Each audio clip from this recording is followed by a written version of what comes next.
नमस्कार, आदाब, सत श्री अकाल, good morning my dear super students. तो कैसे हैं आप लोग? आई होप आप लोग मस्त होंगे, स्वस्थ होंगे और अपने अपने पढ़ाई में व्यस्त होंगे। चलिए, जबरदस्त तरीके से पढ़ाई कर रहे होंगे। ये है क्लास 9th का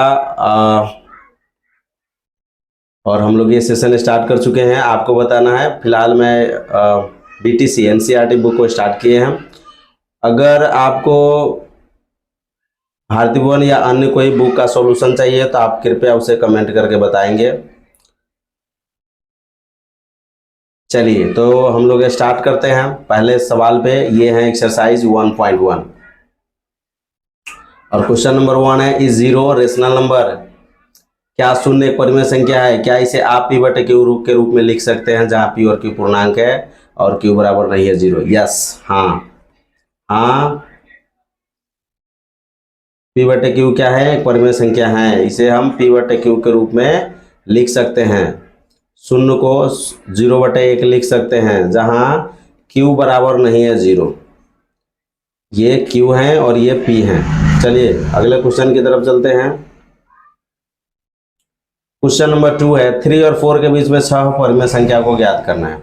यहाँ पे दिया हुआ है पहला 3 और 4 के बीच में 6 परिमेय संख्या ज्ञात करना है। तो हम क्या करेंगे, पहले 3 और 4 को 3 + 4 गुणे 1/2 करते हैं, आधा करते हैं। दोनों को जोड़ेंगे 7 होगा, 7/2 यानी 3.5। 3.5 3 और 4 के बीच में होता है। याद रखिएगा, 3 और 4 के बीच में क्या क्या हो सकते हैं? 3.1 भी हो सकता है, 3.2 भी हो सकता है, 3.3 भी हो सकता है, या बहुत सारे अनंत संख्या होते हैं। इसमें हम दिखाए हैं पहली संख्या को लेना है और उसके बाद वाला संख्या को यहाँ लेना है, फिर 1/2 करना है, 3 के बटा में 1 दे करके, और जब बटा पर के जोड़ करेंगे तो ये हो जाएंगे 3 दूनी 6 और प्लस 7/2 गुने 1/2, यानी आधा करने के लिए हमें किन से गुना करना होगा? 1/2 से गुना करना पड़ेगा। ये हो जाएंगे 13/2 गुने 1/2 करेंगे तो ये हो जाएंगे 13/4। दूसरा हमारा 13/4। पहला संख्या यहाँ लिए, हम बाद वाला को संख्या से भी बना सकते हैं। कैसे? हम बाद वाला, पहला तो ये ले लिए, दूसरा को हम बनाएंगे तो क्या हो जाएगा? दूसरा में हम बनाएंगे तो ऐसे लिख सकते हैं 13/4 + 4/1 और गुने में 1/2 कर देंगे। इसे भी हम बना सकते हैं। यहाँ हो जाएगा 4, 13 + 4 = 16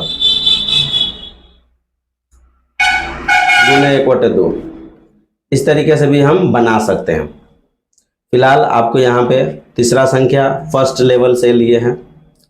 हर बार हम 3 3 3 3 3 3 ही शुरू में लिए हैं, और बाद वाला कहाँ से लिए? यहाँ से। इसको हम यहाँ लिख लिए, फिर ये जो आया है उसको हम यहाँ रख लिए, फिर ये जो आया है उसको यहाँ रख लिए, फिर जो ये आया है उसको यहाँ लिख लिए, फिर जो आया है यहाँ रख लिए। इसका एक अन्य भी तरीके हैं। जैसे हमें 6 संख्या निकालना है तो हम क्या कर सकते हैं, 3 गुने 7 ऊपर कर दीजिए, 7 नीचे कर दीजिए, और 4 गुने 7 ऊपर और 7 नीचे कर दीजिए। तो ये हो जाएंगे 21/7 और ये हो जाएंगे 28/7। और इसके बीच में क्या क्या हो सकता है?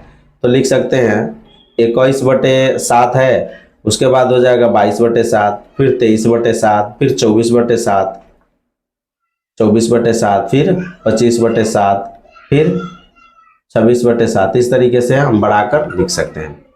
चलिए अगले क्वेश्चन की तरफ चलेंगे। क्वेश्चन नंबर ये, अब इसे एक के बीच में 5 परिमेय संख्या ज्ञात करना है। तो क्या कर सकते हैं, पहले हम इसको भी 2 तरीके से बना सकते हैं। पहला तरीका तो वही है, दोनों को जोड़ेंगे और गुने में 1/2 कर देंगे तो भी निकल सकता है। जैसे इसको 3/5 ले लीजिए और 4/5 ले लीजिए और गुने 1/2 कर दीजिए, तो ये क्या हो जाएंगे 7/5, गुने 1/2 करेंगे तो ये हो जाएंगे 7/10। फिर से पहला ले लीजिए यहाँ से और दूसरा ले लीजिए यहाँ से, 7/10, और बट्टा में क्या दे दीजिए 1/2। एक ये भी तरीका है कि ऊपर भी 10 में नीचे भी 10 से गुना कीजिए। ये 30/50 और 4/5 को 4/5 गुने 10 लिखेंगे 40/50। 30/50 और 40/50 के बीच में ये कितना भी अनंत संख्या हो सकता है।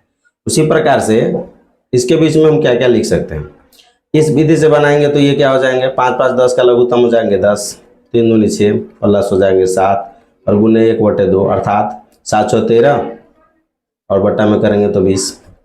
तीसरी संख्या निकालना होगा तो क्या करेंगे, बट्टा में शुरू में हम यही ले रहे हैं 3/5 प्लस 13/10 और गुने में 1/2 कर दीजिए, ये हो जाएंगे 10, 3 दूनी 6 प्लस 13,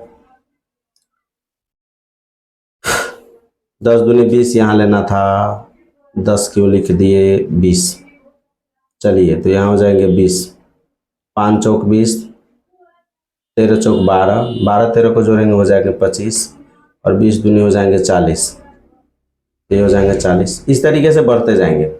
अगला क्वेश्चन है 4 नंबर, नीचे दिए गए कथन सत्य अथवा असत्य कारण के साथ अपने उत्तर दीजिए। प्रत्येक प्राकृत संख्या एक पूर्ण संख्या होती है। यस, यहाँ लिखते हैं पूर्ण संख्या 0 से अनंत तक होते हैं और प्राकृत संख्या क्या होते हैं, 1 से अनंत तक होते हैं। तो यहाँ से इधर सब प्राकृत संख्या होंगे, तो कह सकते हैं पूर्ण संख्या क्या है, प्रत्येक प्राकृत संख्या यानी प्रत्येक प्राकृत संख्या यानी प्रत्येक प्राकृत संख्या पूर्ण संख्या होती है, लेकिन प्रत्येक पूर्ण संख्या प्राकृत संख्या नहीं होती, याद रखिएगा, क्योंकि शून्य है, शून्य को छोड़ के बाकी होते हैं। अगला क्वेश्चन है प्रत्येक पूर्णांक एक पूर्ण संख्या होती है। प्रत्येक पूर्णांक एक पूर्ण संख्या होती है, नहीं, प्रत्येक पूर्णांक नहीं होती है। पूर्ण संख्या केवल 0 से अनंत तक होते हैं और ये धनात्मक होते हैं। पूर्ण संख्या धनात्मक होते हैं, जबकि पूर्णांक जो होते हैं ऋणात्मक भी होते हैं। तो यहाँ हम लिख सकते हैं ऋणात्मक संख्या, ऋणात्मक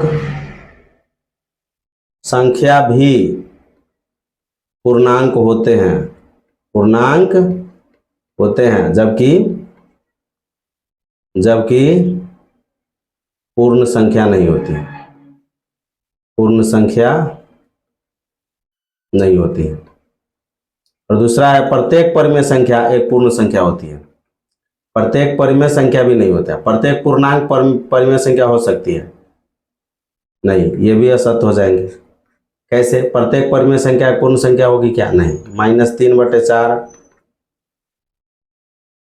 परिमेय संख्या है, परिमेय संख्या है, पूर्ण संख्या नहीं है, पूर्ण संख्या नहीं है।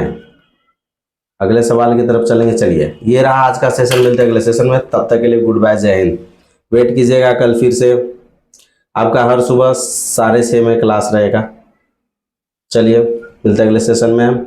और शाम को लाइव टेस्ट होता है यूट्यूब पे, मिशन बोर्ड एग्ज़ाम पे, वहाँ पे आकर आप लाइव टेस्ट दे सकते हैं।